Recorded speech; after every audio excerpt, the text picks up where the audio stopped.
പിതാവിന്റെയും പുത്രന്റെയും പരിശുദ്ധാത്മാവിന്റെയും നാമത്തിൽ ആമേൻ.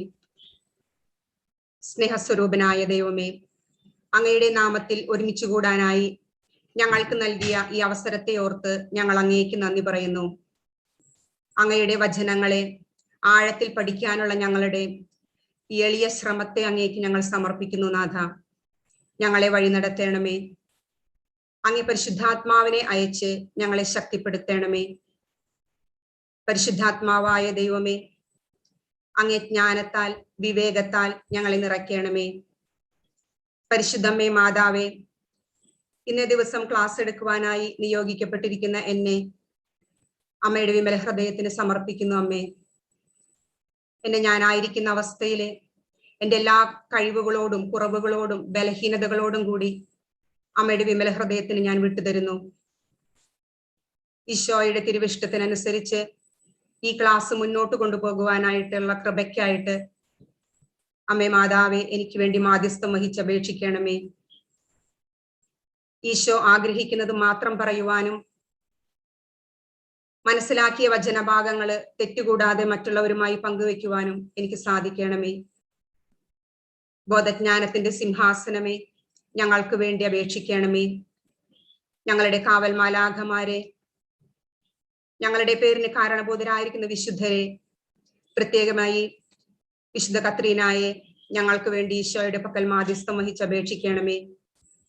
സ്വർഗസ്ഥനായ ഞങ്ങളുടെ പിതാവേ, അങ്ങയുടെ നാമം പൂജിതമാകണമേ. അങ്ങയുടെ രാജ്യം വരയണമേ. അങ്ങയുടെ തിരുമനസ് സ്വർഗത്തിലെ പോലെ ഭൂമിയിലുമാകണമേ. അന്നു വേണ്ട ആഹാരം ഇന്ന് ഞങ്ങൾക്ക് തരണമേ. ഞങ്ങളോട് തെറ്റ് ചെയ്യുന്നവരോട് ഞങ്ങൾ ക്ഷമിക്കുന്നത് പോലെ ഞങ്ങളുടെ തെറ്റുകൾ ഞങ്ങളോട് ക്ഷമിക്കണമേ. ഞങ്ങളെ പ്രലോഭനത്തിൽ ഉൾപ്പെടുത്തരുതേ, തിന്മയിൽ നിന്ന് ഞങ്ങളെ രക്ഷിക്കണമേ. നന്മ നിറഞ്ഞ മറിയമേ സ്വസ്തി, കർത്താവ് അങ്ങയോടുകൂടെ സ്ത്രീകളിൽ അങ്ങ് അനുഗ്രഹിക്കപ്പെട്ടവളാകുന്നു. അങ്ങയുടെ ഉദരത്തിൻ ഫലമായി ഈശോ അനുഗ്രഹിക്കപ്പെട്ടവനാകുന്നു. പരിശുദ്ധ മറിയമേ, തമ്പുരാന്റെ അമ്മേ, പാപികളായ ഞങ്ങൾക്ക് വേണ്ടി ഇപ്പോഴും ഞങ്ങളുടെ മരണസമയത്തും തമ്പുരാനോട് അപേക്ഷിച്ചു കൊള്ളണമേ. പിതാവിനും പുത്രനും പരിശുദ്ധാത്മാവിനും സ്തുതി, ആദിയിലെ പോലെ ഇപ്പോഴും എപ്പോഴും എന്നേക്കും ആമേൻ.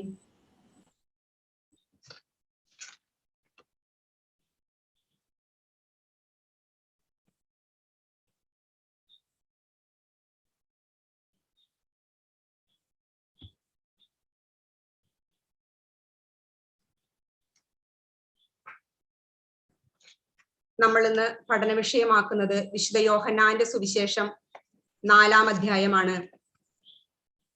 ഇത് അഗാപ്പെ ബൈബിൾ സ്റ്റഡിയിലെ ലെസൺ 5 ആണ്. പ്രധാനമായും 2 ഭാഗങ്ങളാണ് ഈ ചാപ്റ്ററിനുള്ളത്. The presentation of the son of God in Samaria and the presentation of the son of God in Galilee. അതായത് സമരിയായിലെ യേശുവിന്റെ സ്വയം സാക്ഷ്യപ്പെടുത്തലും ഗലീലിയിലുള്ള യേശുവിന്റെ സാക്ഷ്യപ്പെടുത്തലും. ഇത് രണ്ടുമാണ് ഈ ചാപ്റ്ററിൽ നമ്മൾ കാണാനായിട്ട് പോകുന്നത്. സമരിയ ഗലീലി പ്രദേശങ്ങളിലെ യേശുവിന്റെ പരസ്യ ശുശ്രൂഷകളാണ് ഈ ചാപ്റ്ററിൽ വിവരിച്ചിരിക്കുന്നത്. ഈ ചാപ്റ്ററിലെ ആദ്യ ഭാഗത്ത് നമ്മൾ കാണുന്നത് the presentation of the sun of God in Samariya. അപ്പൊ അതിൽ ഈശോയും സമരിയാക്കാരിയും തമ്മിലുള്ള സംഭാഷണത്തിലൂടെയാണ് ഇത് തുടങ്ങുന്നത്.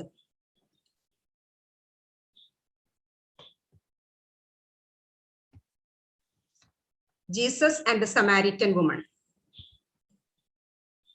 ഈ സംഭാഷണത്തിന്റെ ഓരോ തലങ്ങൾ കഴിയും തോറും ഈ സമരിയാക്കാരി സ്ത്രീക്ക് യേശുവിനെ കുറിച്ചുള്ള അറിവിന്റെ ആഴം വർദ്ധിക്കുന്നതായിട്ട് നമുക്ക് കാണാനായിട്ട് സാധിക്കും. അതായത് അവളുടെ ഉൾക്കാഴ്ച വർദ്ധിക്കുന്നുണ്ട്. അങ്ങനെ ഈ സംഭാഷണത്തിന്റെ അവസാന ഘട്ടമാകുമ്പോഴേക്കും അവൾ യേശുവിനെ ഒരളവ് വരെ മനസ്സിലാക്കുന്നു. ഈ സമയത്ത് യേശു അവൾക്ക് സ്വയം വെളിപ്പെടുത്തുന്നു. അപ്പോൾ അവൾ യേശുവിൽ വിശ്വസിക്കുക മാത്രമല്ല, അവളുടെ വിശ്വാസം അവളുടെ ഗ്രാമവാസികളുമായി പങ്കുവെക്കുന്നതായിട്ട് നമുക്ക് കാണാനായിട്ട് സാധിക്കും. അങ്ങനെ വലിയൊരു പ്രേക്ഷിതയായിട്ട് അവൾ മാറുകയാണ്. ആദ്യത്തെ പ്രേക്ഷിത എന്നൊക്കെ ഈ സമരിയാക്കാരി സ്ത്രീയെ നമുക്ക് പറയാനായിട്ട് സാധിക്കും. ഈ സമരിയക്കാരി സ്ത്രീയിലൂടെയാണ് സമരിയായിലെ ജനങ്ങൾ യേശുവിനെ കേട്ടറിഞ്ഞത്. എന്നിട്ട് യേശുവിനെ കാണാനായിട്ട് അവർ ആഗ്രഹിക്കുന്നു. യേശുവിന്റെ അടുത്ത് വരുന്നു. യേശു 2 ദിവസം അവരുടെ കൂടെ താമസിക്കാനായിട്ട് സമ്മതിക്കുന്നു. അങ്ങനെ യേശുവിന്റെ കൂടെ വസിച്ച് യേശുവിന്റെ കൂടെ ആയിരുന്നുകൊണ്ട് യേശുവിന്റെ വചനം ശ്രവിക്കുവാനും അങ്ങനെ യേശുവിലുള്ള വിശ്വാസത്തിലേക്ക് കടന്നു വരുവാനുമായിട്ട് സമരിയായിലെ ജനങ്ങൾക്ക് സാധിക്കുന്നു. അനേകം സമറിയാക്കാര് യേശുവിൽ വിശ്വസിക്കുന്നതായിട്ട് നമുക്ക് കാണാം. ഇതിലൂടെ യേശു യഥാർത്ഥ ലോകരക്ഷകനാണെന്ന് സമറിയാക്കാർ മനസ്സിലാക്കുന്നു.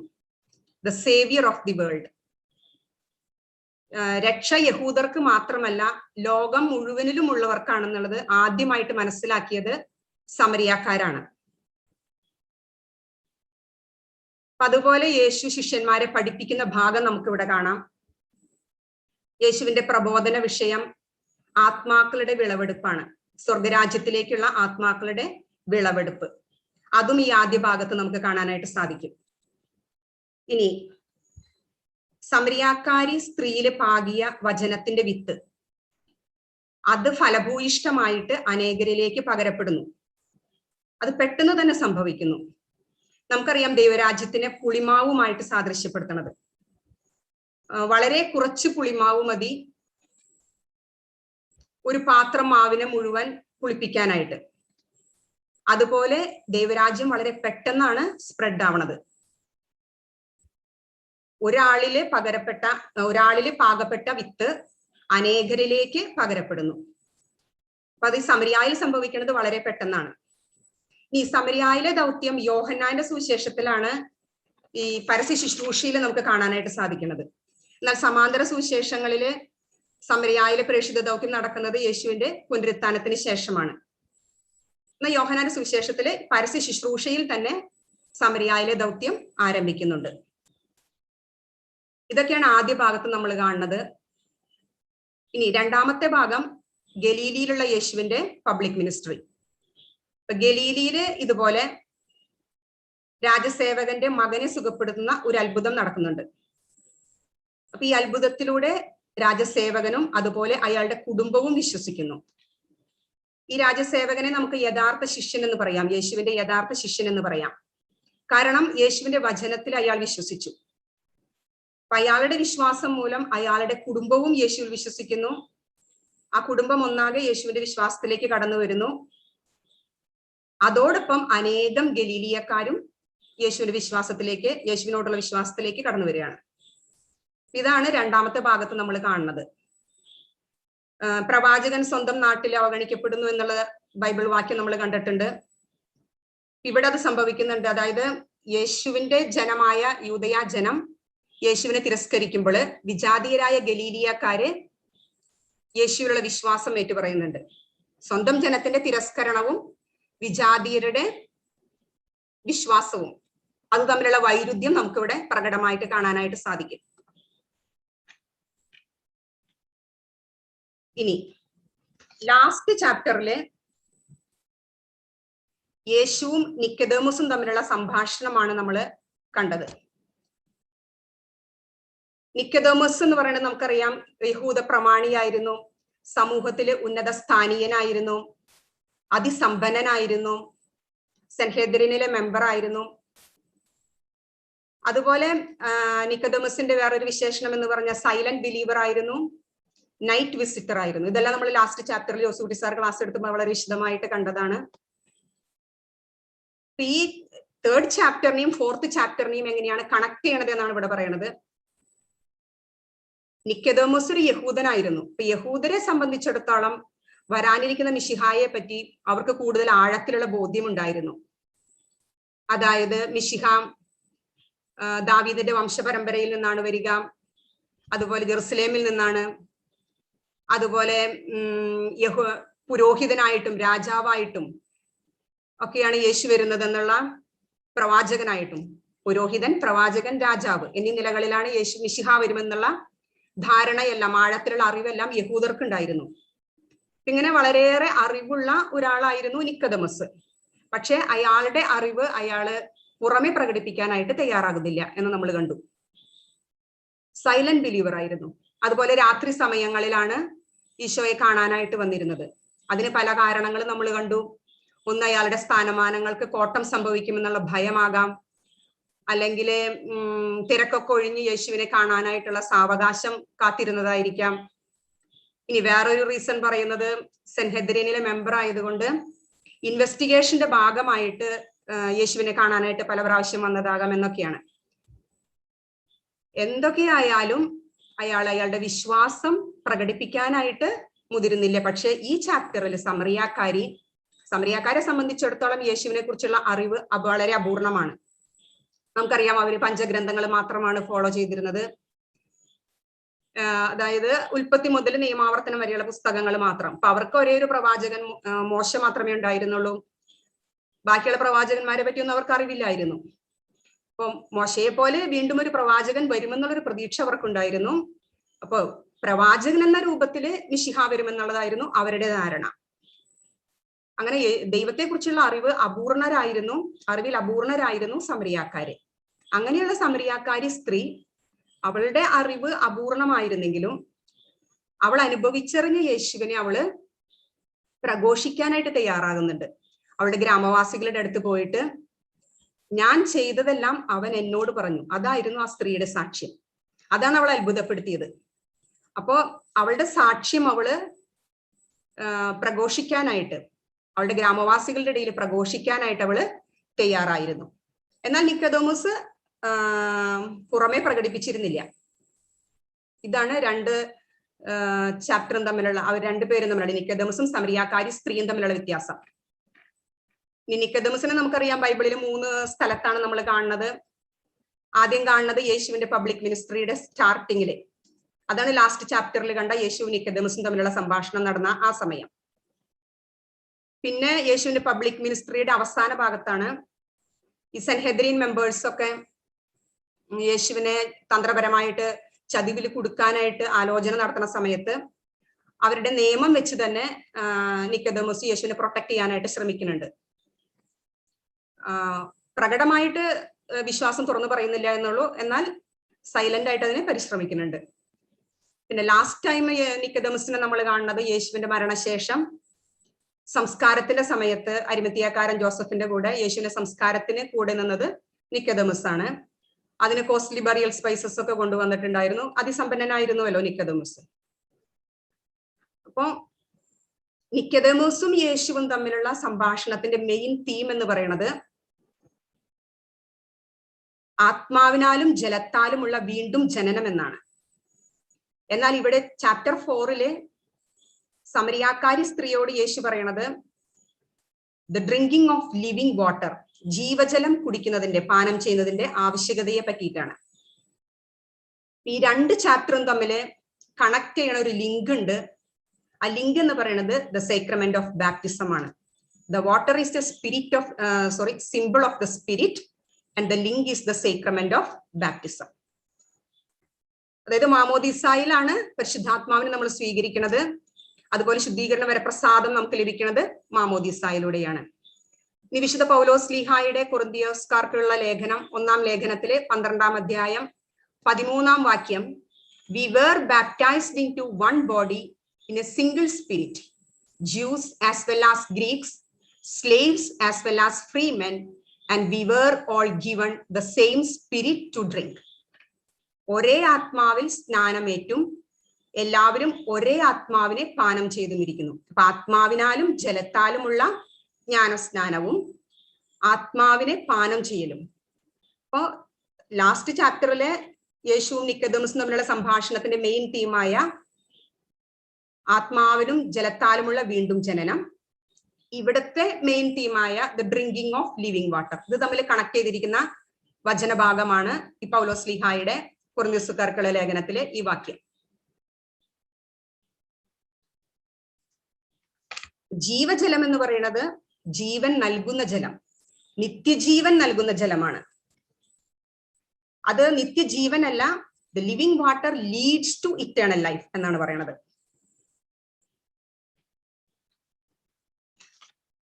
അതാണ് നമ്മൾ ഈ 2 ചാപ്റ്ററിലും മെയിൻ ആയിട്ട് കാണുന്ന വിഷയം. ഇനി നമുക്ക് ഈ ചാപ്റ്റർ 4 വചനഭാഗങ്ങളിലൂടെ വളരെ വിശദമായിട്ട് കടന്നു പോകാം. 1-ഉം 2ഉം വാക്യങ്ങളില് ഇപ്രകാരം പറയുന്നു: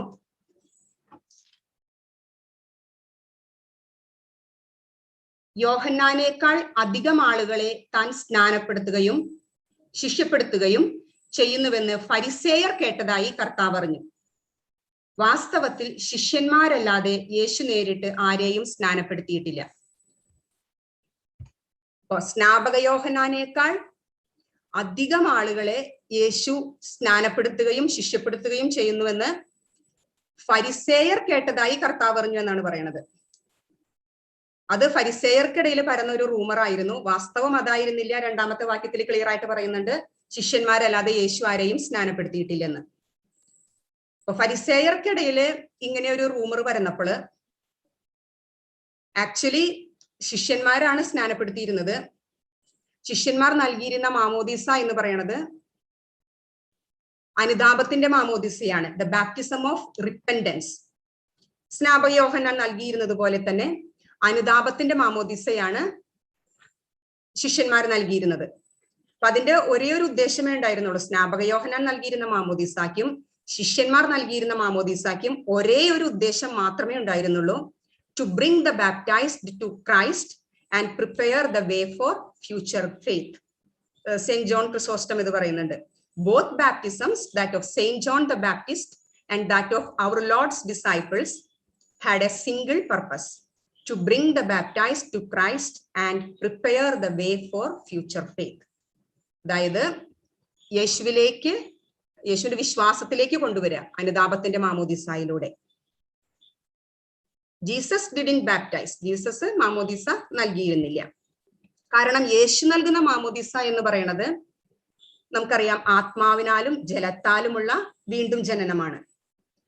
അത് യേശുവിന് ഇപ്പോൾ പരസ്യ ശുശ്രൂഷയിൽ നൽകാനായിട്ട് സാധ്യമല്ല. കാരണം അത് യേശുവിന്റെ കുരിശുമരണത്തിനും പുനരുത്ഥാനത്തിനും ശേഷം മാത്രമേ സാധ്യമാവൂ. കാരണം ആത്മാവിനെ നൽകപ്പെടുന്നത് പുനരുത്ഥാനത്തിന് ശേഷമാണ്. അപ്പൊ യേശുവിടെ ജ്ഞാനസ്നാനം നൽകിയിരുന്നില്ല എന്നുള്ളത് വളരെ ക്ലിയർ ആണ്.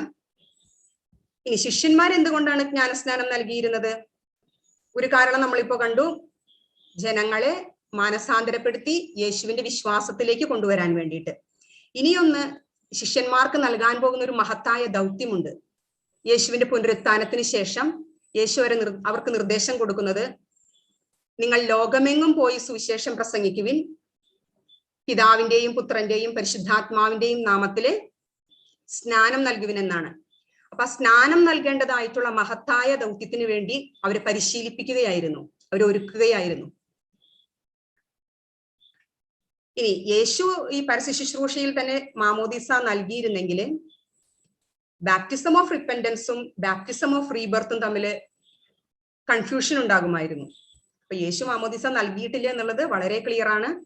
ശിഷ്യന്മാരാണ് നൽകിയിരുന്നത്. എന്നാൽ ഫരിസേയർക്കിടയിൽ ഇങ്ങനെ ഒരു വാർത്ത പരന്നു, യേശുവാണ് ജ്ഞാനസ്നാനം നൽകിയിരുന്നത്, അനേകം ആളുകളെ ശിഷ്യപ്പെടുത്തുകയും ചെയ്യുന്നുവെന്ന്. ഇനി മൂന്നാമത്തെ വചനം,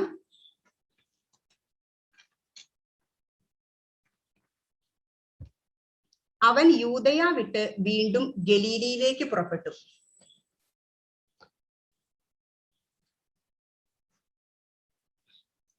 യേശു എന്തുകൊണ്ടാണ് യൂദയ വിട്ടു പോയത്? നമുക്കറിയാം, യേശുവിന്റെ പരസ്യ ശുശ്രൂഷ ആരംഭിച്ചു. യേശു വളരെയേറെ പഠിപ്പിക്കുകയും ഒട്ടേറെ പേര് യേശുവിൽ ശിഷ്യപ്പെടുകയും യേശുവിന്റെ കൂടെ ശിഷ്യഗണമായിട്ട് നടക്കുകയും ഒക്കെ ചെയ്തു. പിന്നെ യേശു എവിടെ ചെല്ലുന്നു അവിടെയൊക്കെ ആൾക്കൂട്ടങ്ങൾ ഉണ്ടായി. യേശുവിന്റെ പ്രബോധനങ്ങൾ കേൾക്കാനായിട്ട് വളരെ പേർ ഒത്തുകൂടി. അവർ യേശുവിനോട് കൂടെ തന്നെ ഇരുന്നു. യേശു അത്ഭുതങ്ങൾ പ്രവർത്തിക്കാൻ തുടങ്ങി. അങ്ങനെ ഒത്തിരിയേറെ ശിഷ്യവൃന്ദം യേശുവിന് ലഭിച്ചു. ഇതൊക്കെ കണ്ട് ഫരിസേയർ വളരെ അസൂയാലുക്കളായിരുന്നു. ഇനി യേശുവിനോടുള്ള ശത്രുത ഫരിസേയർക്ക് ആരംഭിച്ചിരിക്കുന്ന സമയമാണത്. യേശു യൂദയായിൽ തന്നെ തുടരുകയാണെങ്കിൽ ഒരുപക്ഷെ ഈ ശത്രുത വർദ്ധിച്ചേക്കാം. അത് യേശുവിന്റെ പരസ്യ ശുശ്രൂഷകൾക്ക് ഒരു തടസ്സമായി മാറിയേക്കാം എന്ന് കരുതിയിട്ടാണ് യേശു അവിടെ നിന്ന് സ്വയം ഒഴിവാകുന്നത്. ഇനി യേശു ഗലീലയിലേക്കാണ് പോയത്. എന്തുകൊണ്ട് ഗലീലയിലേക്ക് പോയി എന്ന് നമുക്ക് കാണാം. അതായത് ഗലീലയിലെ ഫരിസേയരുടെ സ്വാധീനം ഒക്കെ വളരെ കുറവായിട്ടുള്ള സ്ഥലമായിരുന്നു. അതുകൊണ്ടാണ് യേശു യൂദയ വിട്ട് ഗലീലയിലേക്ക് പോയത്.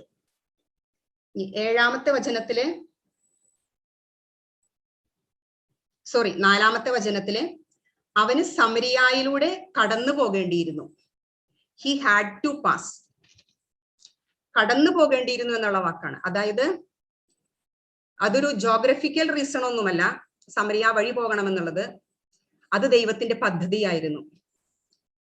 യേശു സമരിയായില് സാക്ഷ്യപ്പെടുത്തേണ്ട സമയമായിരുന്നു. That was because that was God's plan. The Messiah will witness to Samaria. Actually, യൂദയായിൽ നിന്ന് ഗലീലിയിലേക്ക് 2 മെയിൻ റൂട്ട്സ് ഉണ്ടായിരുന്നു. ഒന്ന് ഈ സമരിയ വഴിയുള്ള പാത, ഇനിയൊന്ന് ജോർദാൻ നദിയുടെ താഴ്വാരത്തു കൂടിയുള്ള പാത. സമരിയ വഴിയുള്ള പാതയായിരുന്നു shortest and easy way. Jordan നദിയുടെ താഴ്വാരത്തു കൂടിയുള്ള പാത എന്ന് പറയുന്നത് വളരെ ദൈർഘ്യമേറിയതും ദുർഘടം പിടിച്ചതുമായിട്ടുള്ള പാതയായിരുന്നു. എന്നിരുന്നാലും എല്ലാ യഹൂദരും ഗലീലിയിലേക്ക് പോകണമെങ്കിൽ സമരിയ റൂട്ട് ഒഴിവാക്കിയിട്ട് ഈ ജോർദാൻ നദിയുടെ താഴ്വാരത്തു കൂടിയുള്ള പാതയിലൂടെയാണ് പോയിരുന്നത്.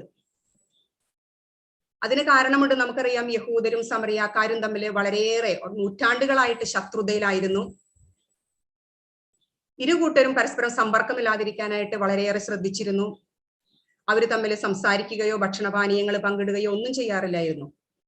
കാരണം യഹൂദരെ സംബന്ധിച്ചിടത്തോളം സമറിയക്കാരുമായിട്ടുള്ള സമ്പർക്കം എന്ന് പറയുന്നത് അവരെ റിച്വലി പൊല്യൂട്ട് ആക്കുമായിരുന്നു. അപ്പൊ അൺക്ലീൻ ആവുകയാണെങ്കിൽ പ്യൂരിഫിക്കേഷൻ പ്രോസസ്സിലൂടെയൊക്കെ അവർക്ക് കടന്നു പോകേണ്ടി വരും.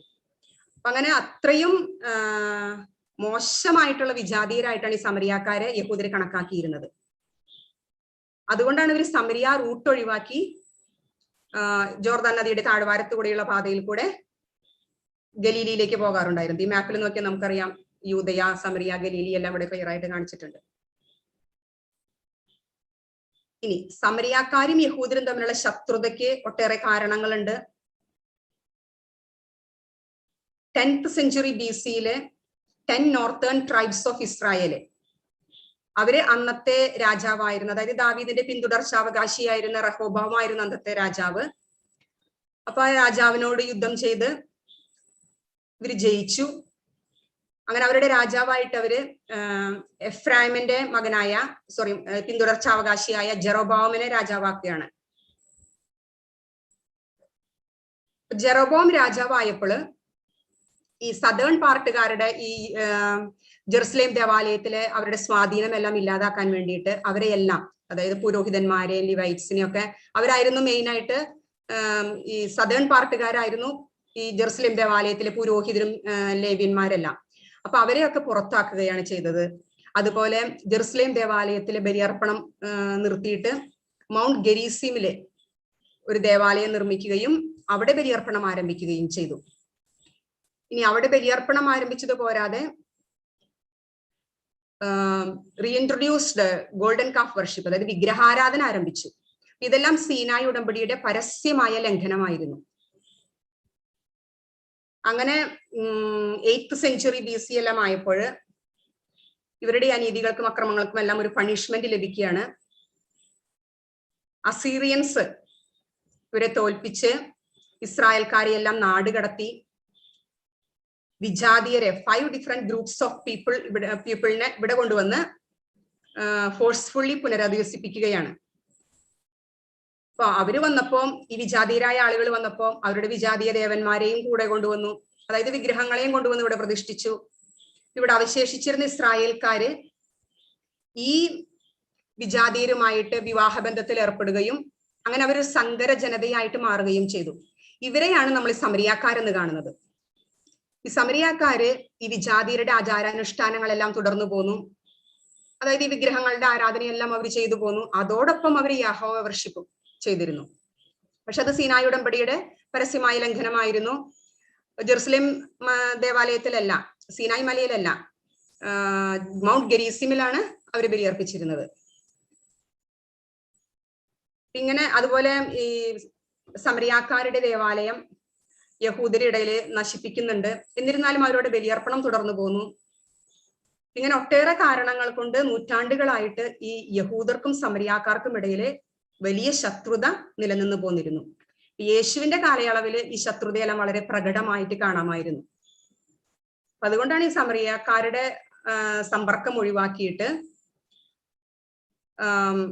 യഹൂദര് ആ റൂട്ട് തന്നെ ഒഴിവാക്കി അതിലെ പോകാതെ ദുർഘടം പിടിച്ചതും ദൈർഘ്യമേറിയതുമായ ജെറുസലേം ജോർദാൻ റിവറിന്റെ താഴ്വാരത്ത് കൂടിയുള്ള വഴിയിലെ യാത്ര ചെയ്തിരുന്നത്.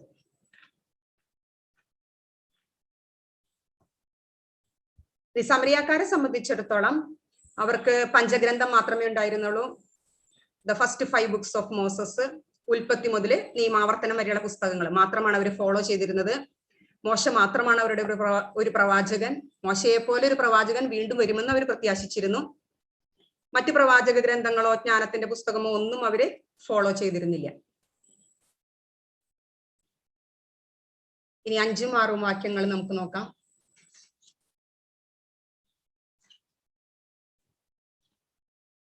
സമരിയായിലെ സിക്കാർ എന്ന പട്ടണത്തിൽ അവൻ എത്തി. യാക്കോബ് തന്റെ മകൻ ജോസഫിന് നൽകിയ വയലിനടുത്താണ് ഈ പട്ടണം. യാക്കോബിന്റെ കിണർ അവിടെയാണ്. സിക്കാർ എന്ന പട്ടണത്തിന്റെ പ്രത്യേകത നമുക്ക് കാണാം. സിക്കാർ എന്ന് പറയുന്നത് ഷെക്കേം എന്നുള്ള ഒരു പുരാതന നഗരമാണെന്നാണ് most of the scholars believe ചെയ്തിരുന്നത്. ഷെക്കേം എന്ന പട്ടണം അതിന്റെ അരമായിക് നെയിം എന്ന് പറയുന്നത് സിക്കാറ എന്നാണ്. സിക്കാറ പേരിൽ തന്നെ സാമ്യമുണ്ട്. അതുപോലെ ജോഗ്രഫിക്കലി നോക്കുകയാണെങ്കിൽ ഇത് മൗണ്ട് ഗെരീസിമിന്റെ താഴ്വാരത്തിലാണ് സ്ഥിതി ചെയ്തിരുന്നത്. ഗലീലയിലേക്കുള്ള റൂട്ടിലാണ് ഈ പുരാതന നഗരം ഉണ്ടായിരുന്നത്. അപ്പൊ അതൊക്കെ വെച്ച് നോക്കുമ്പോൾ ഈ ഷെക്കേം എന്ന പുരാതന നഗരമാണ് ഇപ്പോഴത്തെ സിക്കാർ എന്ന പട്ടണം എന്ന് കരുതപ്പെടുന്നു. ഇവിടെയാണ്, ഈ സിക്കാർ എന്ന പട്ടണത്തിലാണ് യേശുവും ശിഷ്യന്മാരും യാത്ര ചെയ്ത് എത്തിച്ചേർന്നിരിക്കുന്നത്.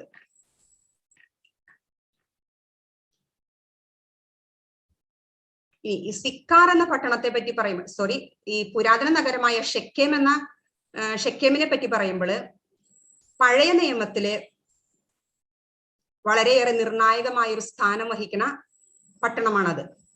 ഒത്തിരിയേറെ സംഭവങ്ങൾ ഈ ഷെക്കേം എന്ന പട്ടണത്തിൽ നടന്നിട്ടുണ്ട്. ആ പഴയ നിയമ സംഭവങ്ങളിലൂടെ നമുക്ക് കടന്നു പോകാം. അതിനു മുൻപ് യാക്കോബിന്റെ കിണർ ഇവിടെയാണെന്ന് പറയുന്നു. പഴയ നിയമ ഗ്രന്ഥത്തില് ഈ യാക്കോബിന്റെ കിണറിനെ പറ്റി പരാമർശമില്ല. എന്നാൽ യഹൂദരുടെ പാരമ്പര്യ ഗ്രന്ഥമായ താർഗൂമിൽ ഇത് രേഖപ്പെടുത്തിയിട്ടുണ്ട്. ഉൽപ്പത്തിയുടെ പുസ്തകത്തില് യാക്കോബ് തന്റെ മകനായ ജോസഫിന് ഈ ഷെക്കേം എന്ന പട്ടണം നൽകുന്നു എന്ന് പറയുന്നുണ്ട്. പക്ഷെ യാക്കോബിന്റെ കിണർ അവിടെയാണെന്ന് പരാമർശമില്ല. എന്നാൽ യഹൂദരുടെ പാരമ്പര്യ ഗ്രന്ഥങ്ങളില്, അതായത് താർഗൂം എന്ന പാരമ്പര്യ ഗ്രന്ഥത്തിൽ ഇത് പരാമർശിച്ചിട്ടുണ്ട്. ഇനി ഷെക്കേം എന്ന പട്ടണത്തിന്റെ ഇമ്പോർട്ടൻസ് നമുക്ക് പഴയ നിയമത്തിലൂടെ നോക്കിക്കാണാം. ഉൽപ്പത്തിയുടെ പുസ്തകം 12-ാം അധ്യായം. അബ്രാഹത്തിന് യാഹ്വേ പ്രത്യക്ഷപ്പെട്ട് 3 പ്രോമിസസ് കൊടുക്കുന്നുണ്ട് നമുക്കറിയാം. അതിൽ ഫസ്റ്റ് പ്രോമിസ് എന്ന് പറയുന്നത് ഈ നാട് നിന്റെ സന്തതികൾക്ക് ഞാൻ നൽകും. പ്രോമിസ്ഡ് ലാൻഡ് എന്ന് പറയുന്നത് ഈ ഷെക്കേം എന്ന പട്ടണമാണ്. കാനാൻ ദേശത്തിലെ ഷെക്കേം എന്ന പട്ടണമാണ്. പിന്നെ നിന്റെ സന്തതികളെ കടലിലെ മണൽത്തരികൾ പോലെ വർദ്ധിപ്പിക്കും. അതുപോലെ ബ്ലെസ്സിങ് ആൻഡ് റിഡംഷൻ പ്രോമിസ് ചെയ്യുന്നുണ്ട്. ഈ ഫസ്റ്റ് പ്രോമിസ് ചെയ്തത് ഷെക്കേം എന്ന പട്ടണത്തിലാണ്. ആ സ്ഥലമാണ് അബ്രാമിനും സന്തതികൾക്കും നൽകുമെന്ന് വാഗ്ദാനം ചെയ്തത്. അബ്രാം അവിടെ ഒരു ബലിപീഠം നിർമ്മിക്കുകയും ചെയ്തിട്ടുണ്ട്. ഇനി 33-ാം അധ്യായത്തില് യാക്കോബ് പാദാൻ ആരാം പ്രദേശത്തിൽ നിന്ന് മടങ്ങി വരുമ്പോൾ ഈ ഷെക്കേം എന്ന പട്ടണം 100 നാണയത്തിന് അവിടുത്തെ ഒരു പ്രഭുവായിരുന്ന ഹാമോറിന്റെ കയ്യിൽ നിന്ന് വാങ്ങി. യാക്കോബും അവിടെ ഒരു ബലിപീഠം നിർമ്മിച്ചിട്ടുണ്ട്.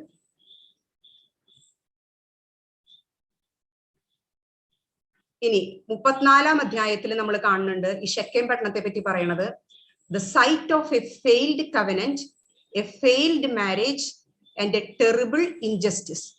എന്താണ് ഇതിന് കാരണം? ഈ 34-ാം അധ്യായത്തിലെ സംഭവങ്ങൾ വളരെ ക്ലിയർ ആയിട്ട് എക്സ്പ്ലെയിൻ ചെയ്യുന്നുണ്ട്. യാക്കോബിന്റെ മകളാണ് ദീന. അവൾ ഈ ഷെക്കേം പട്ടണത്തില് സ്ത്രീകളെ സന്ദർശിക്കാനായിട്ട് പോയപ്പോൾ, യാക്കോബ് ഈ ഷെക്കേം പട്ടണം വിലക്ക് വാങ്ങിയിരുന്നുവല്ലോ. അപ്പൊ സ്ത്രീകളെ സന്ദർശിക്കാനായിട്ട് പോയപ്പോൾ യാക്കോബ് ഈ സ്ഥലം വിലക്ക് വാങ്ങിയ ഹാമോറിന്റെ മകനായ ഷെക്കേം, അവന്റെ പേരും ഷെക്കേം എന്നാണ്, ഇവളെ കാണുകയും തട്ടിക്കൊണ്ടുപോയി പീഡിപ്പിക്കുകയും ചെയ്തു. എന്നാൽ അവൻ അവളെ സ്നേഹിച്ചു, അവളെ ഭാര്യയാക്കാനായിട്ട് ആഗ്രഹിച്ചു. അപ്പൊ അവള് ഷെക്കേം തന്റെ പിതാവായ ഹാമോറിനെ കണ്ട് സംസാരിച്ചു. അപ്പൊ ഹാമോർ മകന് വേണ്ടിയിട്ട് ദീനായെ പെണ്ണ് ചോദിക്കാനായിട്ട് യാക്കോബിന്റെ അടുത്തേക്ക് വരുന്നുണ്ട്. അപ്പൊ യാക്കോബും മക്കളും ദീനാക്ക് ഇങ്ങനെ മാനഭംഗം സംഭവിച്ചു എന്ന് പറഞ്ഞ് അതീവ കോപിഷ്ഠരായിട്ടിരിക്കുന്ന സമയത്താണ് ഹാമോർ അവരുടെ അടുക്കൽ എത്തുന്നത്. ഹാമോർ വന്നവർക്ക് ഒത്തിരിയേറെ വാഗ്ദാനങ്ങൾ ചെയ്യുന്നുണ്ട്. നിങ്ങളുടെ പെൺകുട്ടികളെ ഞങ്ങളുടെ പുരുഷന്മാർക്ക് തരിക, ഞങ്ങളുടെ പെൺകുട്ടികളെ നിങ്ങൾക്കും നൽകാം, അതുപോലെ നിങ്ങൾക്ക് താമസിക്കാനായിട്ടുള്ള സ്ഥലം തരാം, കൃഷി ചെയ്യാനായിട്ടുള്ള വയലുകൾ തരാം, അങ്ങനെ ഒത്തിരിയേറെ വാഗ്ദാനങ്ങൾ കൊടുക്കുന്നുണ്ട്. എന്നാൽ യാക്കോബും മക്കളും കോപിഷ്ഠരായി ഇവരെ ചതിവിലൂടെ തോൽപ്പിക്കാൻ വേണ്ടിയിട്ട് പറയുന്നു, നിങ്ങളുടെ പുരുഷന്മാരെ പരിച്ഛേദനം ചെയ്തല്ലാതെ ഞങ്ങളുടെ പെൺകുട്ടികളെ വിവാഹം കഴിക്കാനായിട്ട് സാധ്യമല്ലെന്ന്. അപ്പൊ ഈ ഒരു വ്യവസ്ഥ അവിടെ വെക്കുകയാണ്.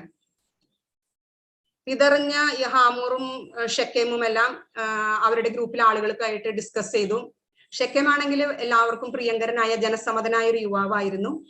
അപ്പൊ അവിടുത്തെ ആളുകൾക്ക്, ഗ്രാമവാസികൾക്കൊക്കെ ഈ ഒരു വ്യവസ്ഥ അവർ അംഗീകരിച്ചു. അങ്ങനെ അവരെ പരിച്ഛേദനം ചെയ്ത് വേദനിച്ചിരിക്കുന്ന 3-ാം ദിവസം യാക്കോബും മക്കൾ അപ്രതീക്ഷിതമായിട്ട് ഈ നഗരം ആക്രമിച്ചു, കീഴടക്കി. ഹാമോറിനെയും ഷെക്കേമിനെയും നിരവധി പേരെ കൊലപ്പെടുത്തി നഗരം കൊള്ളയടിച്ചു. അപ്പൊ ഇതുകൊണ്ടൊക്കെയാണ് ഷെക്കേം എന്ന നഗരം the site of a failed covenant, a failed marriage and a terrible injustice എന്നെല്ലാം പറയുന്നത്. ഒത്തിരിയേറെ അനീതിയും അക്രമവും ഒക്കെ നടന്ന സ്ഥലമാണിത്.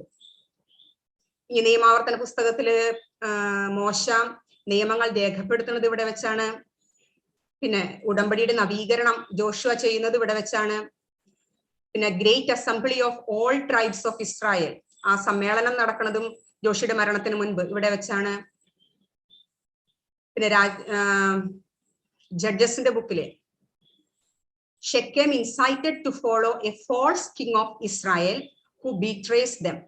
അബിമേലെക്ക് എന്ന രാജാവ്, ഈ അബിമേലെക്ക് എന്ന രാജാവ് ഗെദയോൻ എന്ന ആൾക്ക് ഷെക്കേമിലെ ദാസിയിലുണ്ടായ മകനാണ്. അപ്പൊ പിതാവിന്റെ മരണശേഷം അവൻ രാജാവാകാനായിട്ട് കൊതിച്ചു. അപ്പോ ഷെക്കേമിൽ അവന്റെ ബന്ധുക്കളുമായിട്ടൊക്കെ കൂടിയാലോചിച്ച് തന്റെ 70 സഹോദരന്മാരെ ചതിവിലൂടെ കൊലപ്പെടുത്തി രാജസ്ഥാനം കരസ്ഥമാക്കുകയാണ്. ഇതൊക്കെ നടക്കുന്നത് ഈ ഷെക്കേം എന്ന നഗരത്തിലാണ്. അതുപോലെ സോളമന്റെ മകനായ റഹോബാമിനെ രാജാവായിട്ട് അഭിഷേകം ചെയ്തത് ജെറോബാം രാജാവായപ്പോൾ ഷെക്കേം എന്ന പട്ടണമാണ് അവന്റെ ക്യാപിറ്റലായിട്ട് സെലക്ട് ചെയ്തത്. അപ്പൊ ഇങ്ങനെയൊക്കെ നോക്കുകയാണെങ്കിൽ പഴയ നിയമത്തിന്റെ രക്ഷാകര ചരിത്രത്തില് ഈ ഷെക്കേം എന്ന സ്ഥലം നിർണായകമായ സ്ഥാനമാണ് വഹിക്കുന്നതെന്ന് നമുക്ക് കാണാം. ഇനി ജീസസ് കിങ് ഓഫ് ഇസ്രായേൽ, ഇസ്രായേൽക്കാരുടെ രാജാവായ യേശു, ഡിസെൻഡന്റ് ഓഫ് കിങ് ഡേവിഡ്, ദാവീദിന്റെ പിന്തുടർച്ചാവകാശി, will undo all these centuries of wrongs and abuses as he calls Samaria, Israel back into the covenant. അതായത് ഈശോ ഇപ്പോൾ വന്നിരിക്കുന്നത് ഇത്രകാലം അവർ ചെയ്തു പോയ എല്ലാ അനീതികളും അക്രമങ്ങളും എല്ലാം ക്ഷമിച്ചുകൊണ്ട് അവരെ വീണ്ടും സ്നേഹ ഉടമ്പടിയിലേക്ക് തിരികെ കൊണ്ടുവരുവാൻ വേണ്ടിയിട്ടാണ്. He has come to save that which was lost. നഷ്ടപ്പെട്ടതിനെ വീണ്ടെടുക്കാൻ വേണ്ടിയിട്ടാണ് അവൻ വന്നിരിക്കുന്നത്. He is the bridegroom who loves this daughter of Israel. ഇപ്പൊ ദൈവിക മണവാളനായിട്ടാണ് ഇവിടെ യേശുവിനെ ചിത്രീകരിച്ചിരിക്കുന്നത്. ഇനി ജെറമിയായുടെ പുസ്തകം 2-ാം അധ്യായം 13-ാം വാക്യത്തില് They have forsaken me, the spring of living water. അവർ ജീവജലത്തിന്റെ ഉറവയായ എന്നെ ഉപേക്ഷിച്ചു എന്ന് പറയുന്നുണ്ട്. അപ്പൊ ദൈവം സ്വയം പറയുന്നത് ജീവജലത്തിന്റെ ഉറവ എന്നാണ്. അപ്പൊ ഇവിടെ യേശുവാകുന്ന ജീവജലത്തിന്റെ ഉറവ കിണറ്റിൻകരയില് വന്നിരിക്കുകയാണ്. അതായത് ദൈവിക മണവാളനായ യേശു തന്റെ ഉടമ്പടി വധുവായ ഇസ്രായേലിനെ, സമരയായെ തേടി അവളെ വിവാഹ ഉടമ്പടിയിലേക്ക്, അതായത് വാഗ്ദാനത്തിന്റെ ആ ഉടമ്പടിയിലേക്ക് തിരികെ കൊണ്ടുവരുവാനായിട്ട് കിണറ്റിൻകരയിൽ വന്നിരിക്കുന്നതാണ് നമ്മളിപ്പോൾ ഇവിടെ കാണുന്നത്.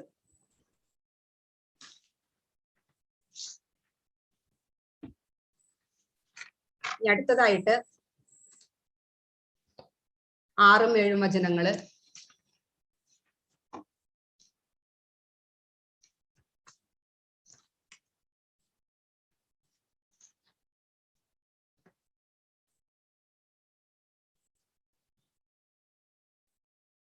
യാത്ര ചെയ്ത് ക്ഷീണിച്ച യേശു ആ കിണറിന്റെ കരയിൽ ഇരുന്നു.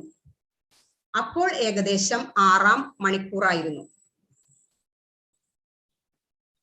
ഇവിടെ ക്ഷീണിച്ച എന്ന പരാമർശം, ക്ഷീണിച്ച യേശു. യോഹന്നാൻ ഇത് രേഖപ്പെടുത്തിയിരിക്കുന്നത് യേശുവിന്റെ ദൈവിക സ്വഭാവവും മാനുഷിക സ്വഭാവവും, ഹ്യൂമൻ ആൻഡ് ഡിവൈൻ നേച്ചർ നമുക്ക് മനസ്സിലാക്കി തരാൻ വേണ്ടിയിട്ടാണ്. അതായത് യേശുവിന് നമ്മെ പോലെ വിശപ്പും ദാഹവും ക്ഷീണവും എല്ലാം ഉണ്ടായിരുന്നു. ഈ ക്ഷീണത്തിന്റെ അവസ്ഥയിലും യേശു, നല്ലിടയനായ യേശു തന്റെ നഷ്ടപ്പെട്ടു പോയ ആടിനെ തിരികെ കൊണ്ടുവരുവാനായിട്ട് കിണറ്റിൻകരയിൽ വന്നിരിക്കുകയാണ്. അതിനുവേണ്ടി പരിശ്രമിച്ചു കൊണ്ടിരിക്കുകയാണ്, ക്ഷീണമെല്ലാം വകവയ്ക്കാതെ. അപ്പൊ നമുക്ക് മനസ്സിലാവാൻ വേണ്ടിയിട്ടാണ്, യേശുവിന്റെ human nature and divine nature മനസ്സിലാവാൻ വേണ്ടിയിട്ടാണ് യോഹന്നാൻ ഇത് രേഖപ്പെടുത്തിയിരിക്കുന്നത്, ക്ഷീണിച്ച യേശു എന്ന പരാമർശം. അപ്പോൾ ഏകദേശം 6ആം മണിക്കൂറായിരുന്നു. ഈ സമയത്തിന്റെ പ്രാധാന്യം സിംബോളിക് ആയിരിക്കാം ചിലപ്പോൾ ഇവിടെ സമയം സൂചിപ്പിക്കുന്നത്, അല്ലെങ്കിൽ ലിറ്ററലി പറഞ്ഞതായിരിക്കാം. സിംബോളിക് ആണെങ്കിൽ നമുക്കറിയാം 6 എന്ന നമ്പർ, അതിനൊത്തിരിയേറെ പ്രാധാന്യമുണ്ട്. ദ നമ്പർ ഓഫ് മാൻ ആണ് 6 എന്ന് പറയുന്നത്. ലിറ്ററലി നമ്മൾ നോക്കുകയാണെങ്കിൽ ഇവിടെ 2 വാദങ്ങളുണ്ട്. യോഹന്നാൻ യൂസ് ചെയ്തിരിക്കുന്നത് ജൂയിഷ് ടൈമാണോ അതോ റോമൻ ടൈമാണോ എന്നുള്ളതിന്. ജൂയിഷ് ടൈം ആണെങ്കിൽ ഇത് നട്ടുച്ച 12 മണി നേരമാണ്. നമുക്കറിയാം the Jewish day time hours began with dawn and ended with sundown which began the next day. അപ്പൊ അവരെ സംബന്ധിച്ചിടത്തോളം, ജൂയിഷ് ടൈമിനെ സംബന്ധിച്ചിടത്തോളം നമുക്കറിയാം ഈ 6ആം മണിക്കൂർ എന്ന് പറയുന്നത് നട്ടുച്ചയ്ക്ക് 12 മണി നേരമാണ്. റോമൻ ടൈം ആണെന്നെങ്കിൽ നമ്മളിപ്പോൾ ഫോളോ ചെയ്യുന്ന ടൈം, അതായത് മിഡ് നൈറ്റിൽ സ്റ്റാർട്ട് ചെയ്ത് 24 അവേഴ്സ് കഴിഞ്ഞ് നെക്സ്റ്റ് മിഡ് നൈറ്റിൽ നെക്സ്റ്റ് ഡേ, അതാണെങ്കിൽ മോർണിംഗ് 6 o'clock അല്ലെങ്കിൽ ഈവനിങ് 6 o'clock ആകാനാണ് സാധ്യത. ജൂയിഷ് ടൈമിനെ സപ്പോർട്ട് ചെയ്യുന്ന സ്കോളേഴ്സിനെ സംബന്ധിച്ചിടത്തോളം ഈ സമരിയാക്കാരി സ്ത്രീ ഈ നട്ടുച്ച നേരത്തെ കിണറ്റിൻകരയിൽ വരാനായിട്ടുള്ള കാരണം, അവള് അസന്മാർഗിക ജീവിതം നയിച്ചിരുന്നത് കൊണ്ട് വില്ലേജിലെ ബാക്കിയുള്ള സ്ത്രീകളൊക്കെ വെള്ളം കോരാൻ വരുന്ന സമയത്ത് അവൾ വരാതെ ഒറ്റയ്ക്ക് ഉച്ചനേരത്ത് ആരുമില്ലാത്ത സമയം നോക്കിയിട്ട് വരുന്നതാണ്. നമുക്കറിയാം വില്ലേജിലെ സ്ത്രീകളൊക്കെ വെള്ളം കോരാൻ വരുന്നത് ഒന്നുകിൽ ആ ദിവസം തുടങ്ങുന്ന സമയത്തായിരിക്കും, അല്ലെങ്കിൽ ഈവനിങ് ടൈമിലായിരിക്കാം. എന്നാൽ ഈ സ്ത്രീ നട്ടുച്ച നേരത്ത് വരുന്നത് അവരെല്ലാം ഒഴിവാക്കി ഒറ്റയ്ക്ക് വരുന്നത് ഈ ഒരു ഇമോറൽ ലൈഫ് ലീഡ് ചെയ്യുന്നത് കൊണ്ടായിരിക്കാം എന്നാണ് പറയുന്നത്. എന്നാൽ ഇതിനൊരു എതിർവാദമുണ്ട്. കാരണം ഇവളിപ്പോൾ ഒരു അസന്മാർഗിക ജീവിതം നയിക്കുന്ന വ്യക്തിയായിരുന്നുവെങ്കിൽ, ഇവൾ സമൂഹത്തിൽ അംഗീകരിക്കപ്പെട്ടിരുന്നില്ലെങ്കിൽ, ഇവൾ പോയി യേശുവിനെ സാക്ഷ്യപ്പെടുത്തുമ്പോൾ ആ ഗ്രാമത്തിലെ ആളുകൾ ഇവളെ വിശ്വസിക്കില്ലായിരുന്നു. എന്നാൽ നമുക്കറിയാം അനേകം ആളുകൾ ഇവളെ വിശ്വസിച്ചു, യേശുവിനെ കാണാനായിട്ട് അവർ ആഗ്രഹിച്ചു, യേശുവിന്റെ അടുത്ത് വന്ന് യേശുവിന്റെ വചനം ശ്രവിച്ചവര് വിശ്വാസത്തിലേക്ക് കടന്നു വരുന്നതായിട്ട് നമ്മൾ കാണുന്നുണ്ട്. അപ്പോ ഇങ്ങനെ നോക്കുകയാണെങ്കിൽ ജൂയിഷ് സ്റ്റാൻഡേർഡ് പ്രകാരം ഒരുപക്ഷെ ഇവൾ പാപിയായിരിക്കാം. എന്നാൽ സമരിയാക്കാരെ സംബന്ധിച്ചിടത്തോളം അവരുടെ റൂൾസ് എന്ന് പറയുന്നത് കുറച്ചുകൂടി റിലാക്സ്ഡ് ആയിരുന്നു. അതുകൊണ്ടാണ് ഈ യഹൂദന്മാര് സമരിയാക്കാരെ വിജാതിയിൽ തന്നെ ഏറ്റവും മോശപ്പെട്ടവരെന്ന് പറയുന്നത്.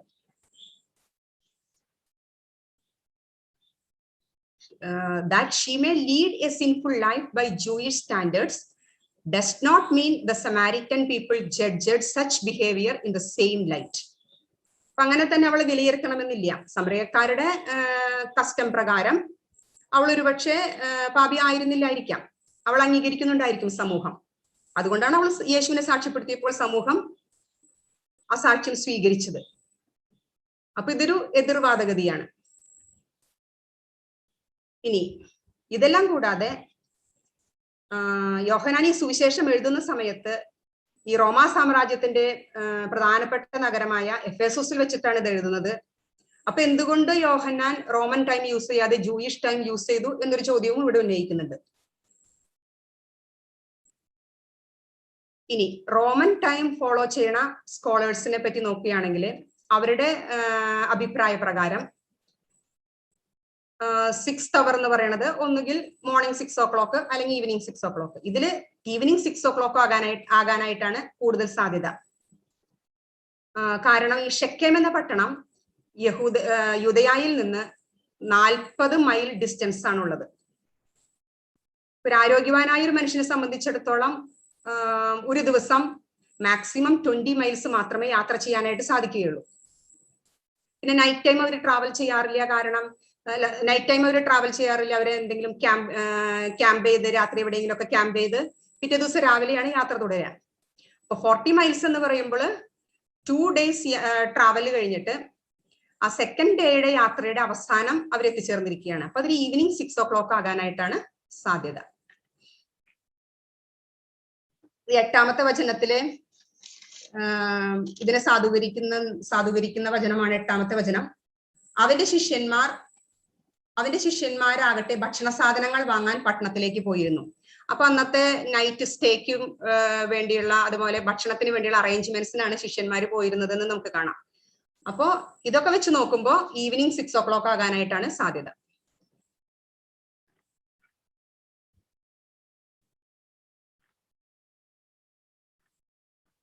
ഇനി പഴയ നിയമത്തില് 3 സ്ഥലങ്ങളിൽ നമ്മൾ ഈ കിഴക്കിൻകരയിലുള്ള കണ്ടുമുട്ടലുകൾ കാണുന്നുണ്ട്. അതിനൊക്കെ വളരെ ഇൻട്രസ്റ്റിംഗ് ആയിട്ടുള്ള ഒരു ഔട്ട്കം ആണ് വരുന്നത്. അതായത് ഈ കിഴക്കിൻകരയിലെ കണ്ടുമുട്ടലുകളെല്ലാം വിവാഹബന്ധത്തിലാണ് കലാശിക്കുന്നത്. ഉൽപ്പത്തിയുടെ പുസ്തകം 24ാം അധ്യായത്തില് അബ്രാഹത്തിന്റെ ദാസൻ ഇസഹാക്കിനെ വധുവിനെ തേടിപ്പോയപ്പോൾ അവന്റെ ഭാവി വധുവായ റെബേക്കായെ കണ്ടെത്തുന്നത് കിഴക്കിൻകരയിലാണ്.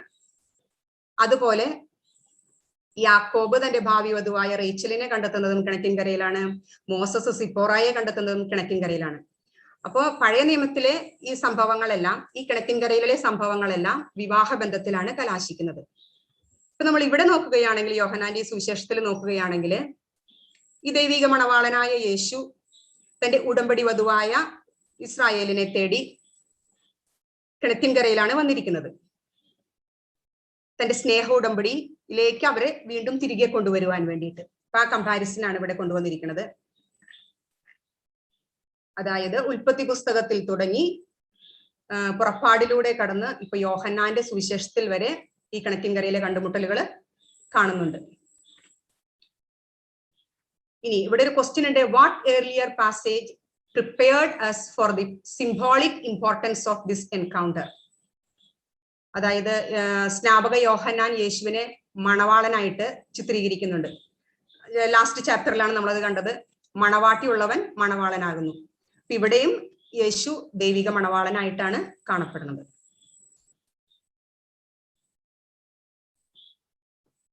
ഇനി 7 മുതൽ 9 വരെയുള്ള വാക്യങ്ങൾ നമുക്ക് നോക്കാം.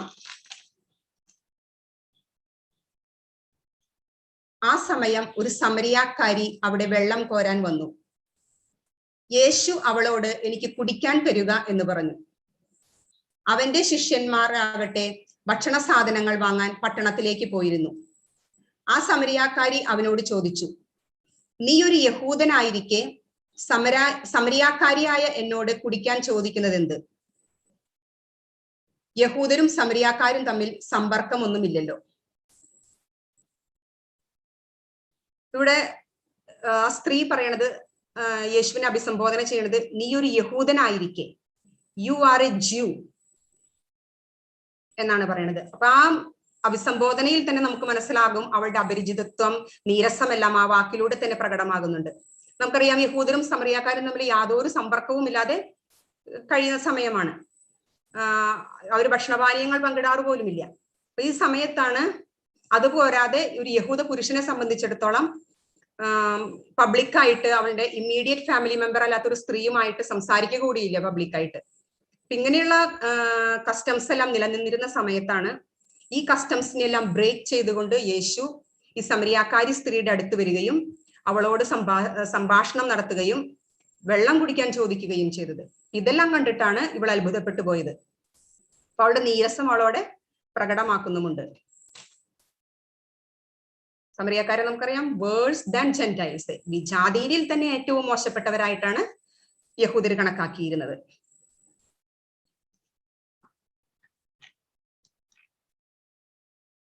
ഇവിടെ ഒരു ക്വസ്റ്റ്യൻ ഉള്ളത്, what happens when the ritually unclean come in contact with Christ?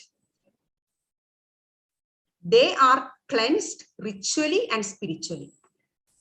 നോർമലായിട്ട് നോക്കുകയാണെങ്കിൽ ഒരു യഹൂദൻ ഒരു സമറിയാക്കാരനുമായിട്ട് സമ്പർക്കത്തിൽ ഏർപ്പെട്ടാൽ യഹൂദൻ അൺക്ലീൻ ആവും, റിച്വലി അൺക്ലീൻ ആവും. എന്നാൽ ഇവിടെ നേരെ വിപരീതമാണ് സംഭവിക്കുന്നത്. യേശുവുമായി സമറിയാക്കാരി സ്ത്രീ സംഭാഷണത്തിൽ ഏർപ്പെട്ടപ്പോൾ യേശു അൺക്ലീൻ ആവുന്നതിന് പകരം സമറിയാക്കാരി സ്ത്രീ cleansed both ritually and spiritually clean ആവുകയാണ് ചെയ്യുന്നത്. ജസ്റ്റ് ഓപ്പോസിറ്റ് ആണ് ഇവിടെ നടക്കുന്നത്. അടുത്തൊരു question, can you think of any other stories from the synoptic gospels where Samaritans figured prominently? നമുക്കറിയാം നല്ല സമറിയാക്കാരന്റെ ഉപമ, അയൽക്കാരനോട് കരുണ കാണിക്കുന്നത് സമറിയാക്കാരനാണ് അവിടെ. അതുപോലെ 10 കുഷ്ഠരോഗികളെ യേശു സുഖപ്പെടുത്തിയപ്പോ സമറിയാക്കാരനായ കുഷ്ഠരോഗിയാണ് യേശുവിനോട് നന്ദി പറയാനായിട്ട് തിരികെ വന്നത്. ഇതൊക്കെ സമറിയാക്കാരുടെ മഹത്വം എടുത്തു കാണിക്കുന്ന ഉപമകളും സംഭവങ്ങളും ഒക്കെയാണ്.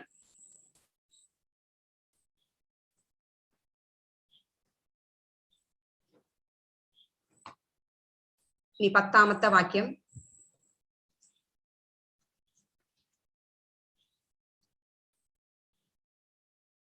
യേശു അവളോട് പറഞ്ഞു, ദൈവത്തിന്റെ ദാനം എന്തെന്നും എനിക്ക് കുടിക്കാൻ തരിക എന്ന് നിന്നോട് ആവശ്യപ്പെടുന്നത് ആരെന്നും അറിഞ്ഞിരുന്നുവെങ്കിൽ നീ അവനോട് ചോദിക്കുകയും അവൻ നിനക്ക് ജീവജലം തരികയും ചെയ്യുമായിരുന്നു. അപ്പൊ ഇവിടെ യേശു ഒരു 2 പാർട്ട് ചലഞ്ചാണ് ഈ സമറിയാക്കാരിയുടെ മുൻപിൽ വെക്കുന്നത്.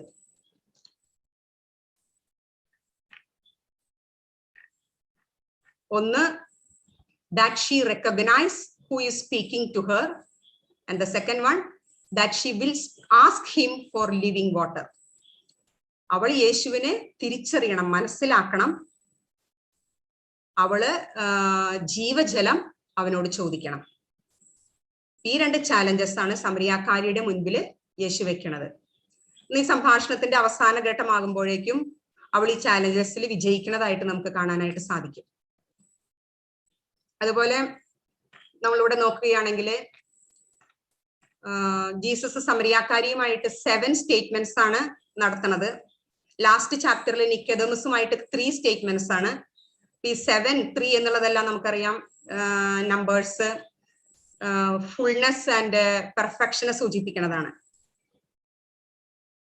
ദൈവത്തിന്റെ നമ്പർ എന്നൊക്കെ പറയാം. 3 and 7 എന്ന് പറയുന്നത് ഫുൾനെസ് ആൻഡ് സ്പിരിച്വൽ പെർഫെക്ഷനെ സൂചിപ്പിക്കുന്ന നമ്പേഴ്സ് ആണ്. 7th സ്റ്റേറ്റ്മെന്റിലാണ് ഈശോ തന്റെ ഐഡന്റിറ്റി റിവീൽ ചെയ്യുന്നത്. ഇനി ലിവിങ് വാട്ടർ, ജീവജലം, ഇതിന് യൂസ് ചെയ്തിരിക്കുന്ന ഗ്രീക്ക് വേർഡ് എന്ന് പറയുന്നത് സോ എന്നുള്ള വേർഡാണ്. ഇതൊരു ഡബിൾ മീനിങ് ഉള്ള വേർഡാണ്. ലിവിങ് എന്നുള്ള മീനിങ് ഉണ്ട്, ഫ്ലോയിങ് എന്നുള്ള മീനിങ് ഉണ്ട്. ഇതില് സമറിയാക്കാരി ആദ്യം മനസ്സിലാക്കുന്നത് ഫ്ലോയിങ് എന്നുള്ള മീനിങ്ങിലാണ്. അതായത് സമറിയാക്കാരി സ്റ്റേഷനറി വെൽ വാട്ടർ ആണ് കളക്ട് ചെയ്യാനായിട്ട് വന്നിരിക്കുന്നത്, സ്റ്റാഗ്നന്റ് വെൽ വാട്ടർ. എന്നാൽ അവൾ കൂടുതൽ പ്രിഫറബിൾ സോഴ്സ് ആയ ഫ്ലോയിങ് വാട്ടർ തരാനായിട്ട് യേശുവിനോട് ആവശ്യപ്പെടുന്നു. അപ്പൊ ഫ്ലോയിങ് എന്നുള്ള മീനിങ്ങിലാണ് സമറിയാക്കാരി ആദ്യം മനസ്സിലാക്കുന്നത്. എന്നാൽ സംഭാഷണത്തിന്റെ അവസാന ഘട്ടമാകുമ്പോഴേക്കും ഈ ലിവിങ് എന്നുള്ള മീനിങ് അവൾക്ക് പിടികിട്ടുന്നുണ്ട്. ഇനി ഈ living water which Jesus gives to men is the spirit of God, ദൈവത്തിന്റെ ആത്മാവാണ്. The symbolism of water signifies the Holy Spirit's action in baptism. മാമോദിസായിലെ പരിശുദ്ധാത്മാവിന്റെ പ്രവർത്തനത്തെയാണ് സൂചിപ്പിക്കുന്നത്. നമുക്കറിയാം നമ്മുടെ അനുദിന ജീവിതത്തില് വെള്ളം എന്ന് പറയുന്നത് അത്യന്താപേക്ഷിതമായിട്ടുള്ള ഒരു ഘടകമാണ്. അതുപോലെ നമ്മുടെ നിത്യജീവന്, ഇറ്റേണൽ ലൈഫിന് ജീവജലം അത്യന്താപേക്ഷിതമാണ്.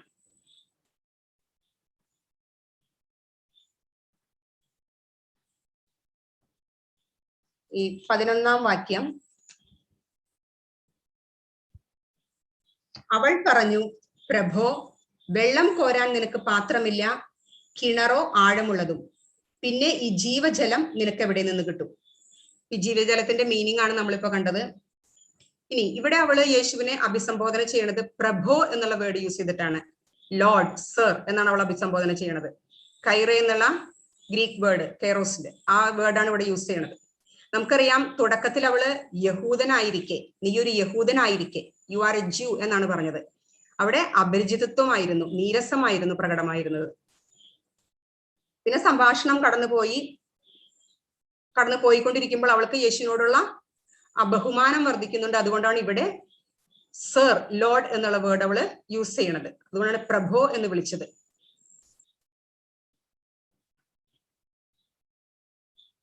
വെള്ളം കോരാൻ നിനക്ക് പാത്രമില്ല, കിണറോ ആഴമുള്ളതും, പിന്നെ ഈ ജീവജലം നിനക്ക് എവിടെ നിന്ന് കിട്ടും?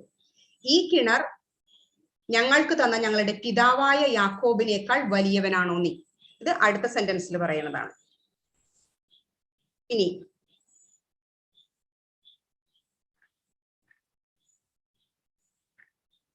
ഈ ബാപ്റ്റിസത്തിന്റെ ഇമ്പോർട്ടൻസിനെ പറ്റിയിട്ട് ഇവിടെ പറയുന്നുണ്ട്. ഈ പഴയ നിയമത്തിലെ പ്രവാചകരുടെ ഗ്രന്ഥങ്ങളില് ജീവജലത്തെ പറ്റി പരാമർശിക്കുന്നുണ്ട്. എസക്കിയേലിന്റെ പുസ്തകത്തിലെ, യെശയ്യായുടെ പുസ്തകത്തിലെ, സക്രിയായുടെ പുസ്തകത്തിലെല്ലാം ജീവജലത്തിനെ പറ്റിയുള്ള പരാമർശമുണ്ട്. യെശയ്യായുടെ പുസ്തകം 12-ാം അധ്യായത്തിൽ നമ്മൾ കാണുന്നു, draw water from the springs of salvation. അതുകൊണ്ട് നിങ്ങൾ സന്തോഷത്തോടെ രക്ഷയുടെ ഉറവുകളിൽ നിന്ന് വെള്ളം കോരും. അതുപോലെ എസക്കിയേലിന്റെ പുസ്തകത്തിൽ 47-ാം അധ്യായത്തില് ദേവാലയത്തിൽ നിന്ന് ജീവന്റെ നദി ഒഴുകുന്നതിനെ പറ്റി വളരെ വിശദമായിട്ട് വിവരിക്കുന്നുണ്ട്. സക്രിയായുടെ പുസ്തകത്തിലും ലിവിങ് വാട്ടറിനെ പറ്റിയിട്ട് പരാമർശമുണ്ട്. അപ്പൊ ഈ ജീവജലം പഴയ നിയമത്തിലെ ഗ്രന്ഥങ്ങളിലെ, പ്രവാചക ഗ്രന്ഥങ്ങളിലെ പരാമർശിക്കപ്പെട്ടിട്ടുണ്ട്. ഇനി കാറ്റഗിസം ഓഫ് കാത്തലിക് ചർച്ചിലെ 694-ാം ഖണ്ഡികയിൽ നമ്മെ പഠിപ്പിക്കുന്നുണ്ട് മാമോദിസായുടെ ആവശ്യകത, അതിന്റെ importance. The symbolism of water signifies the Holy Spirit's action in baptism. ഇനി, is baptism necessary for salvation? നമ്മുടെ രക്ഷയ്ക്ക് മാമോദിസ ആവശ്യമാണോ? Baptism is necessary for salvation for those to whom the gospel has been proclaimed and who have had the possibility of asking for this sacrament. അതായത്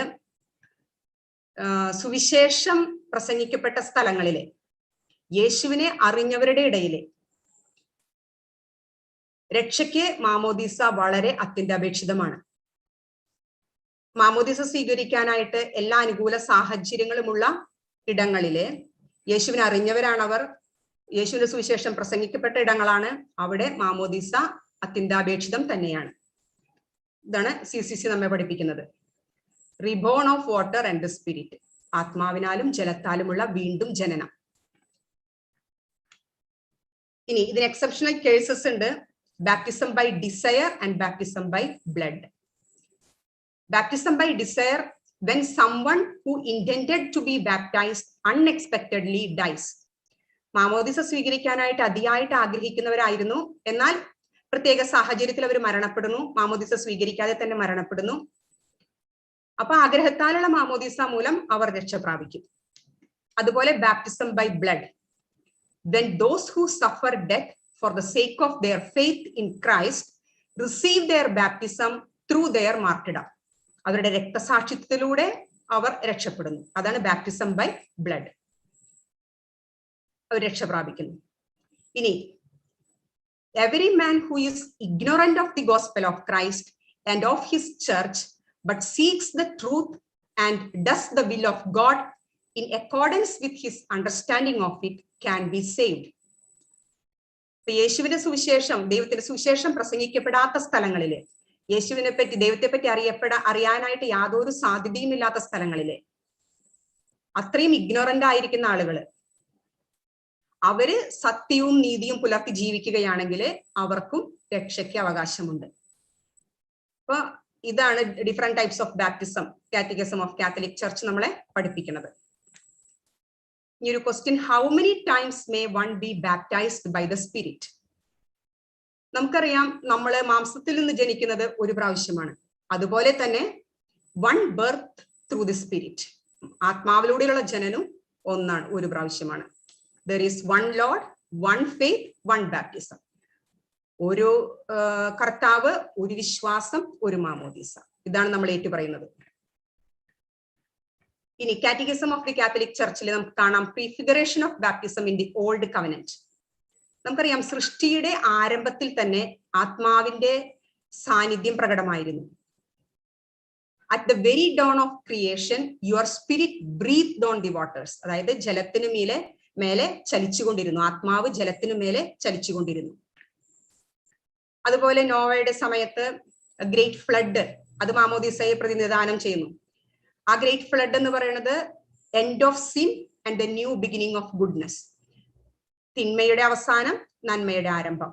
അപ്പൊ അതൊരു മാമോദീസയെ സൂചിപ്പിക്കുന്നു. ഇനി ചെങ്കടൽ കടക്കണത്, അടിമത്തത്തിൽ നിന്ന് സ്വാതന്ത്ര്യത്തിലേക്ക്, അതും ഒരു മാമോദീസയെ പ്രതിനിധാനം ചെയ്യുന്നു. ഇനി ക്രിസ്തുവിന്റെ മാമോദീസ, ക്രിസ്തുവിന്റെ പരസ്യ ജീവിതം ആരംഭിക്കുന്നതിന് മുൻപ് നമുക്കറിയാം, സ്നാപക യോഹന്നാനിൽ നിന്ന് ജ്ഞാനസ്നാനം സ്വീകരിച്ചിട്ടാണ് യേശു പബ്ലിക് മിനിസ്ട്രി സ്റ്റാർട്ട് ചെയ്യണത്. അതുപോലെ ശിഷ്യന്മാർ അവരുടെ മിഷൻ സ്റ്റാർട്ട് ചെയ്യണത്, ഈശോ അവർക്ക് നൽകുന്ന ഇൻസ്ട്രക്ഷൻ, ഈശോയുടെ പുനരുത്ഥാനത്തിന് ശേഷം നിങ്ങൾ ലോകമെങ്ങും പോയി സുവിശേഷം പ്രസംഗിക്കുവിൻ, പിതാവിന്റെയും പുത്രന്റെയും പരിശുദ്ധാത്മാവിന്റെയും നാമത്തിൽ അവർക്ക് സ്നാനം നൽകുവിൻ എന്നാണ്. അപ്പൊ സ്നാനം നൽകിക്കൊണ്ടാണ് അവരുടെ മിഷൻ അവര് സ്റ്റാർട്ട് ചെയ്തത്. പിന്നെ അന്ത്യത്താഴത്തിന്റെ സമയത്ത് ഈശോ പറയുന്നുണ്ട്, എനിക്കൊരു മാമോദീസ, ആ സമയത്ത് പാസ് ഓവറിന്റെ ടൈമില് എനിക്കൊരു മാമോദീസ മുങ്ങുവാനുണ്ട്. ഈശോയുടെ പീഡാസഹനവും മരണവുമാണ് ആ മാമോദീസ. ഇനി കുരിശുമരണത്തിലൂടെ യേശുവിന്റെ തിരുവിലാവിൽ നിന്നൊഴുകിയ രക്തവും ജലവും സൂചിപ്പിക്കുന്നത്, ജലം മാമോദീസയെ പ്രതിനിധാനം ചെയ്യുന്നു, രക്തം ദിവ്യകാരുണ്യത്തിന്, യൂക്കരിസ്റ്റ്. ടു സേക്രമെന്റ്സ് ആണ്, ബാപ്റ്റിസം ആൻഡ് യൂക്കരിസ്റ്റ്. അപ്പൊ കുരിശിലെ മരണത്തിലൂടെയാണ് ആത്മാവിനാലും ജലത്താലുമുള്ള വീണ്ടും ജനനം നമുക്ക് സാധ്യമാകണത്. From then on, it is possible to be born of water and the spirit in order to enter the kingdom of God. ദൈവരാജ്യത്തിലേക്ക് പ്രവേശിക്കാനായിട്ട് ഈ വീണ്ടും ജനനം, ആത്മാവിനാലും ജലത്താലുമുള്ള വീണ്ടും ജനനം സാധ്യമായത് ഈശോയുടെ കുരിശുമരണത്തിലൂടെയും പുനരുത്ഥാനത്തിലൂടെയുമാണ്. ഇനി ചർച്ചിന്റെ ചരിത്രത്തില്, സഭയുടെ ചരിത്രത്തിലെ മാമോദീസ, നമുക്കറിയാം, സഭ സ്ഥാപിതമായ ദിവസം തന്നെ പെന്റക്കോസ്റ്റ് ഡേയില് വിശുദ്ധ പത്രോസ് ശ്ലീഹ ജനക്കൂട്ടത്തോട് പ്രസംഗിക്കുന്നുണ്ട്, repent and be baptised every one of you in the name of Jesus Christ for the forgiveness of your sins and you shall receive the gift of the Holy Spirit. മാമോദീസ സ്വീകരിക്കാനായിട്ടാണ് ആവശ്യപ്പെടുന്നത്, മാനസാന്തരപ്പെട്ട് മാമോദീസ സ്വീകരിക്കാൻ, അങ്ങനെ പരിശുദ്ധാത്മാവിനെ ലഭിക്കുവാനായിട്ട്. ഇനി അപ്പസ്തോലന്മാരെ അവരുടെ മിഷന്റെ സമയത്ത് ലോകമെങ്ങും പോയിട്ട് സുവിശേഷം പ്രസംഗിക്കുന്ന സമയത്ത് ആരൊക്കെ യേശുവിൽ വിശ്വസിച്ചോ അവർക്കെല്ലാം ബാപ്റ്റിസം, മാമോദീസ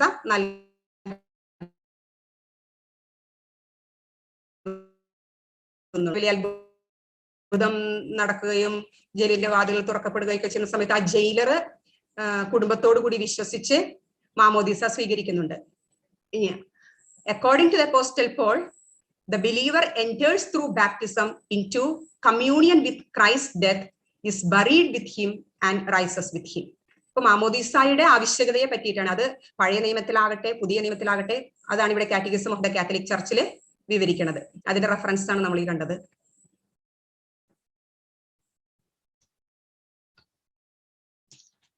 ഇനി നമുക്ക് 12ാമത്തെ വാക്യം,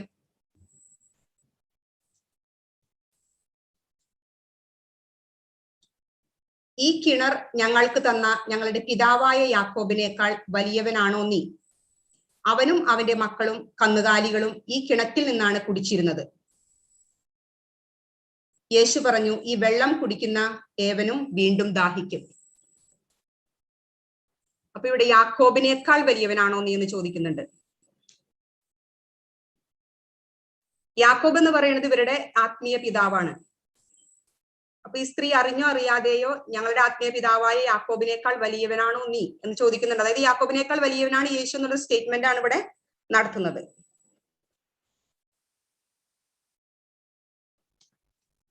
അവളുടെ പാരമ്പര്യം മുറുകെ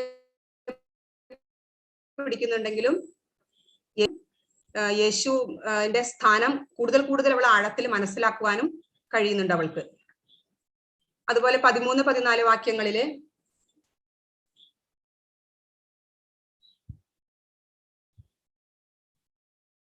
യേശു പറഞ്ഞു, ഈ വെള്ളം കുടിക്കുന്ന ഏവനും വീണ്ടും ദാഹിക്കും. എന്നാൽ ഞാൻ നൽകുന്ന വെള്ളം കുടിക്കുന്നവന് പിന്നീട് ഒരിക്കലും ദാഹിക്കുകയില്ല. ഞാൻ നൽകുന്ന ജലം അവനിൽ നിത്യജീവനിലേക്ക് നിർഗളിക്കുന്ന അരുവിയാകും. ഈ നിർഗളിക്കുന്നുള്ള വേർഡ് ഹലോമായി എന്ന ഗ്രീക്ക് വേർഡാണ് അതിൽ യൂസ് ചെയ്തിരിക്കുന്നത്. ഹലോമായി എന്നുള്ള വേർഡ് പഴയ നിയമത്തിലെ പരിശുദ്ധാത്മാവിന്റെ പ്രവർത്തനത്തെ സൂചിപ്പിക്കുന്ന വാക്യമാണ്, വേർഡാണ്.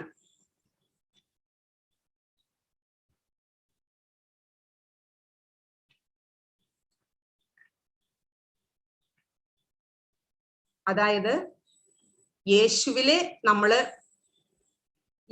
സ്വീകരിച്ചിട്ട്, യേശു എന്ന് പറയുന്നത് നമുക്കറിയാം വചനം മാംസമായതാണ്.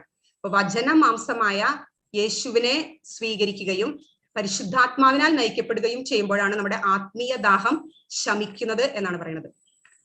ഈ 15-ാമത്തെ വാക്യം കൂടി നമുക്ക് നോക്കാം. അപ്പോൾ അവൾ പറഞ്ഞു, ആ ജലം എനിക്ക് തരിക, മേലിൽ എനിക്ക് ദാഹിക്കുകയില്ലല്ലോ, വെള്ളം കോരാൻ ഞാൻ ഇവിടെ വരികയും വേണ്ടല്ലോ. ഈ വാക്യത്തിലാണ് അവൾ മനസ്സിലാക്കുന്നത് സോ എന്നുള്ള ആ വേർഡിന്റെ സെക്കൻഡ് മീനിങ്, അത് ലിവിങ് എന്നുള്ള മീനിങ് അവൾ മനസ്സിലാക്കുന്നത് ഇവിടെയാണ്. ഇവിടെ അവൾ പറയുന്നുണ്ട്, ആ വെള്ളം എനിക്ക് തരിക, അപ്പോൾ ഞാൻ വീണ്ടും വെള്ളം കോരാൻ വരണ്ട എന്നുള്ളതൊക്കെ അവൾക്ക് മനസ്സിലാകുന്നുണ്ട്. അപ്പൊ ലിവിങ് എന്നുള്ള മീനിങ് അവള് മനസ്സിലാക്കുന്നത് ഈ വാക്യത്തിലാണ്.